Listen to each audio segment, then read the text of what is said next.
Hello friends, வணக்கம். Welcome back to happy home makers kitchen. எல்லோரும் நல்லா இருக்கீங்களா? இன்றைக்கி நம்ம பன்னீர் புலாவ் எப்படி செய்கிறதுன்னு பார்ப்போமா? கொஞ்சம் வித்தியாசமான மெத்தட், ரொம்ப டேஸ்டான பன்னீர் புலாவ். வாங்க எப்படி செய்கிறதுன்னு பார்ப்போம். எண்ணெயை நல்லா காய வச்சு ஒரு சின்ன பீஸ் பட்டை, ஒரு 4 கிராம்பு, ஒரு ஏலக்காய் 3 போட்டுக்கலாம். டீஸ்பூன் அளவுக்கு சோம்பு சேர்க்குறேன். ஒரு பெரிய வெங்காயம் நறுக்கி வச்சதை சேர்த்துக்கிறேன். 2 பச்சை மிளகாய், 7 பல் பூண்டு, ஒரு சின்ன துண்டு இஞ்சி 3 சேர்ந்து கொஞ்சம் நரன்னு மிக்சியில் பிடிச்சி வச்சுருக்கேன். இந்த வெங்காயம் வதங்கணுன்னே இந்த விழுது நம்ம அரைச்சி வச்சுருக்கிறத எடுத்து இதில் போட்டுடலாம். பெரிய நல்லா பச்சை வாசனை போக வதக்கிக்கலாம். இதோட பச்சை வாசனை போனோடனே 2 தக்காளி நறுக்கி வச்சுருக்கேன், இதை ஆட் பண்ணிக்கலாம். உங்களுக்கு கலர் ஒயிட்டாகவே வேணும் அப்படின்னா நீங்கள் ஒரு எலுமிச்சம்பழத்தோட ஜூஸை பிழிஞ்சு விட்டுக்கலாம். இதில் தக்காளிக்கு பதில் ஒரு 1/4 டீஸ்பூன் அளவுக்கு மஞ்சள் தூள் ஆட் பண்ணிக்கிறேன். அளவு உப்பு, 1 கப் பாஸ்மதி அரிசி எடுத்து நல்லா களைஞ்சு 2 கப் தண்ணி ஊற்றி ஊற வச்சுருக்கேன். இதில் நான் அந்த மிக்சியை அலசி அந்த தண்ணி ஊற்றி ஊற வச்சுருக்கேன். இப்போ இதை ஆட் பண்ணிக்கலாம். அந்த தக்காளி கரைஞ்ச உடனே இப்போ நான் ஓப்பன் மெத்தடில் குக் பண்ணுறதுனால 1 கப்புக்கு 2 கப் அரிசி எடுத்திருக்கேன். நீங்கள் ஒரு வேளை குக்கரில் வைக்கிற மாதிரி இருந்ததுன்னா 1/4 கப் அளவுக்கு தண்ணி வச்சிங்கன்னா சரியாக இருக்கும்.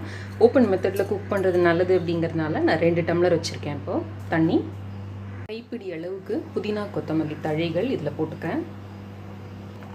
இந்த மாதிரி நல்லா கொதி வந்த உடனே இதை நல்ல நிதானமான தீயில் வச்சு ஒரு தட்டு போட்டு மூடிடுங்க.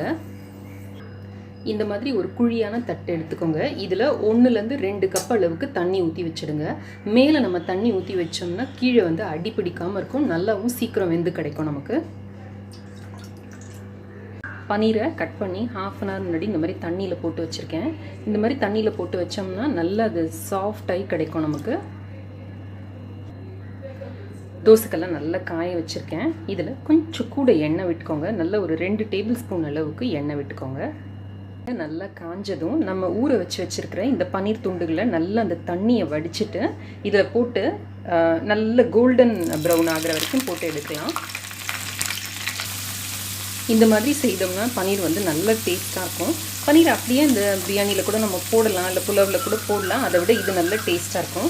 இப்போ இதுக்கு மேலே தேவையான அளவு ரெட் சில்லி பவுடர் ஆட் பண்ணிக்கோங்க. நான் காஷ்மீரி மிளகாய் தூள் ஆட் பண்ணியிருக்கேன்.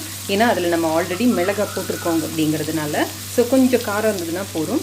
ஒரு 1/2 டீஸ்பூன் அளவுக்கு தனியா தூள் ஆட் பண்ணுறேன். ஒரு சிட்டிகை மஞ்சள் தூள், ஒரு சிட்டிகை கரம் மசாலா தூள்.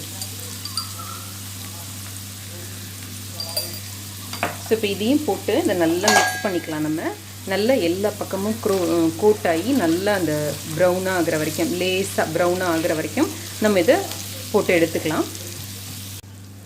இப்படி நல்லா எல்லா பக்கமும் இந்த மசாலா கோட் ஆகிற மாதிரி திருப்பி விட்டுக்கோங்க. மிதமான தீயிலேயே இருக்கட்டும். மெதுவாக அந்த ரோஸ்ட் ஆனிச்சுன்னா அதோட டேஸ்ட் நல்லாயிருக்கும். இந்த மசாலா சாமான்கள் கரியாமையும் இருக்கும். இப்போ இந்த பக்கம் பார்த்தீங்கன்னா இந்த தண்ணி நல்லா சூடாகிறது தெரியும் உங்களுக்கு. இப்போ இதை திறந்து பார்ப்போம். நம்ம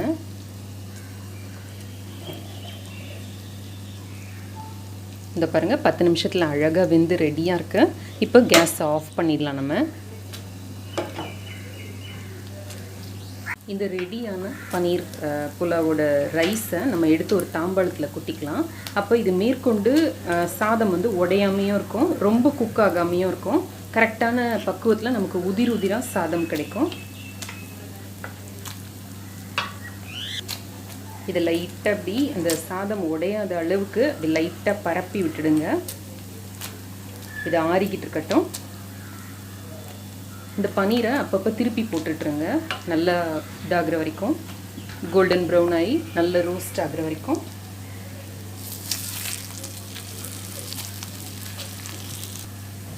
இதில் ஒரு சிட்டிகை அளவுக்கு உப்பும் போட்டுக்கோங்க. அப்போ இன்னும் கொஞ்சம் நல்லா அந்த மசாலாலாம் நல்ல சாந்து கிடைக்கும் நமக்கு. ஒரு சிட்டிகை போட்டால் போதும். மாதிரி 2 பக்கமும் நல்ல பொன்னிறமாக வெந்த உடனே கேஸ் ஆஃப் பண்ணிட்டு இதை எடுத்து நம்ம இந்த புலாவில் போட்டுடலாம்.